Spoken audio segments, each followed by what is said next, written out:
Welcome to podcast number 17, and this time we're pursuing yet another theme that underlies all these global narratives.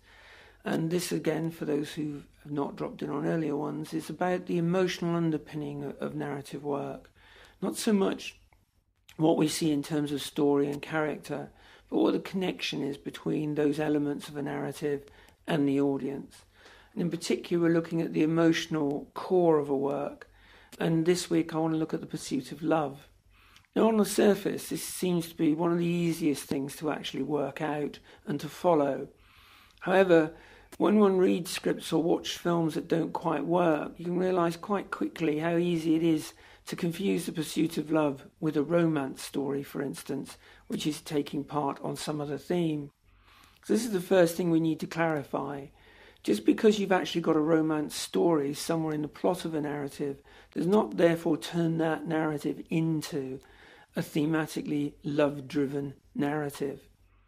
When we talk about the pursuit of love as a theme, we're talking about every single element of the narrative actually focused around that theme, not just one or two storylines, not the fact that one character has the desire for someone or something.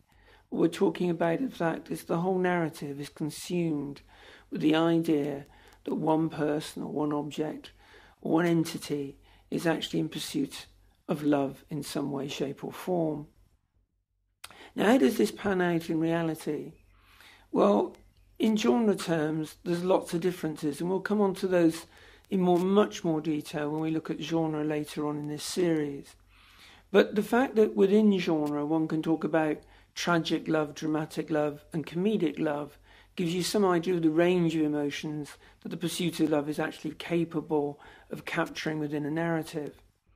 But what does the actual theme reflect? What is it, this emotion that we're dealing with, and how is it actually expressed in old and contemporary narratives?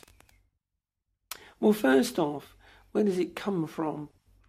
Or some would say it's very easy. You sort of imbibe the concept of love from the very culture you grow up in.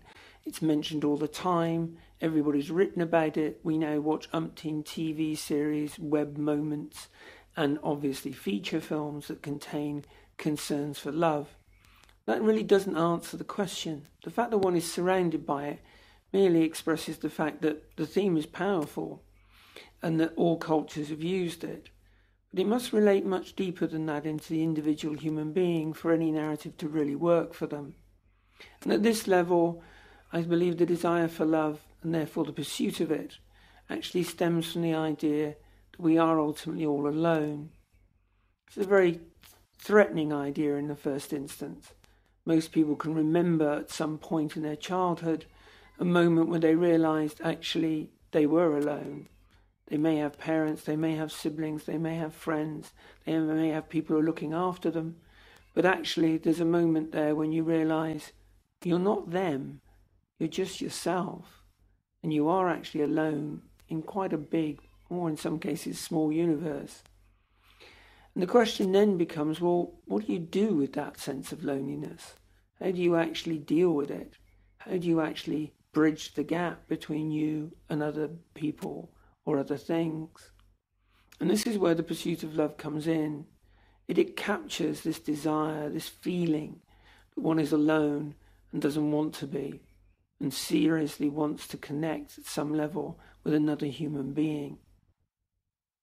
Now, we talked earlier in the romance stories how about the setting up of loneliness was critical to the romance story, and that really is the hint to where the theme bears its mark on storytelling. Because without that loneliness being in the romance story, then most people will not capture the sense of romance that's within that story. So the pursuit of love, therefore, is all about loneliness and trying to bring an end to it, or in some cases trying to deny it. There are many, many examples of this going back through the history of cinema, back to the early days of the silence, when we saw, various romance stories take place and various great romances like The Sheik, etc., take place, right up through contemporary comedies. And in between, we've had long enduring classics like Casablanca and Annie Hall.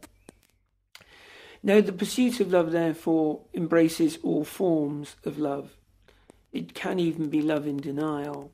This is the heart of many thrillers, where you have relationships that are in fact tragic, where someone is deeply in love with someone who is not in love with them and is ultimately betrayed by them. This type of thriller often is seen to be a noir thriller piece, but in reality it's a tragic romance. The fact that it's been classed with another group of thrillers over the years is merely to misunderstand what the theme was and what the nature of the storytelling was at its heart. So mistaken identities of what a romance film is are easy. How do you actually make them work? And how do you recognise you're dealing with a romance piece and not a thriller or a desire for order that's lurking away in many films where relationships are core? Well, the first thing to realise is that when you're dealing with the notion of love, all the relationships are bound up in this. It's not just that one person is in a relationship with someone else and will they or won't they still be in that relationship at the end of the film, mean that the film is therefore about love. That can just be a plot line or even an element of characterization. When you look at love in this way, you have to realise it's in all the key elements, but it can take place against any backdrop. So, for instance, Shakespeare in Love, a comedy nonetheless, but takes place in Shakespearean England, works just as well as The Pursuit of Love does in something like Hitch, which is a straightforward contemporary romantic comedy.